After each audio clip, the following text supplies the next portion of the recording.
السلام علیکم ورحمۃ اللہ وبرکاتہ۔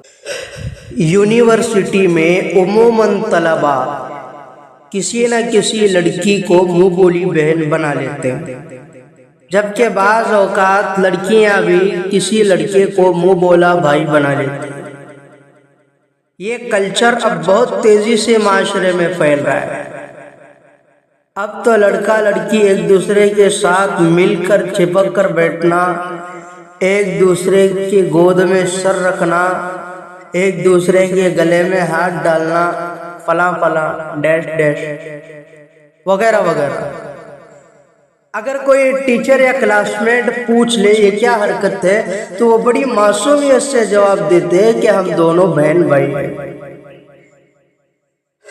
حقیقت یہی ہے، کسی کو منہ بولی بہن کہنے سے یا کسی کو منہ بولا بھائی کہنے سے وہ بھائی اور بہن نہیں بنتے، وہ ایک دوسرے کے لیے غیر محرم ہی ہے۔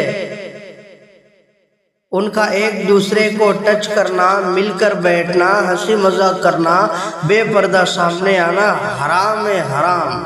تنہا بیٹھنا حرام ہے، ہنسی مذاق کرنا حرام۔ بعض لوگوں کا کہنا ہے کہ ہم ٹچ نہیں کرتے، بس ایک دوسرے کے مسائل سنتے ہیں اور اس کو حل کرتے ہیں۔ خدا کے بندے، تیری خود کی سگی بہن، تیرے خود کا سگا بھائی، کبھی ان کے مسائل تو نے سنا؟ کبھی ان کے مسائل کو تو نے حل کیا؟ جو یہاں تجھے اتنی انسانیت اور خیر خواہی کی نشہ چڑھی ہے، یہ کچھ نہیں، یہ صرف نفس اور شیطان کا دھوکہ ہے، اور یہی چیز زندگی کے کسی موڑ پر خرابی کا باعث بن جاتی ہے۔ شریعت میں بہن بھائی وہی ہے جو صرف جن کے ماں باپ ایک ہو، ورنہ حقیقت میں کسی کو بہن کہنے سے بہن نہیں ہوتی، کسی کو بھائی کہنے سے بھائی نہیں ہوتا۔ یہ حرام خوری چھوڑ دو، بس بہن ماننا ہے، لیکن اس کے ساتھ مانو بہن ماننا بھی چاہیے، کیونکہ ہم سب بھائی بہن ہیں، ہم سب نے ایک نبی کا کلمہ پڑھا ہے۔ کسی عورت کو اگر تم بہن سمجھو گے تو دماغ کے خیالات جو غلیظ آتے ہیں وہ خیالات ذرا کنٹرول میں رہیں گے۔ کسی کو بہن بولنے سے وہ بہن نہیں ہوتی، اس کے ساتھ ملنا، بیٹھنا، بات کرنا سب حرام ہے۔ اس کے ساتھ سمجھو بات، چھوڑ دو بیکار چیزیں۔ بس میں آخر میں یہی بات کہتا ہوں، اگر کسی لڑکی کو بہن مانتے ہو یا کوئی لڑکی کسی لڑکے کو بھائی مانتی ہے تو یہ حرام خوری چھوڑ دے، یہ غلط بات ہے، یہ اچھی بات نہیں ہے۔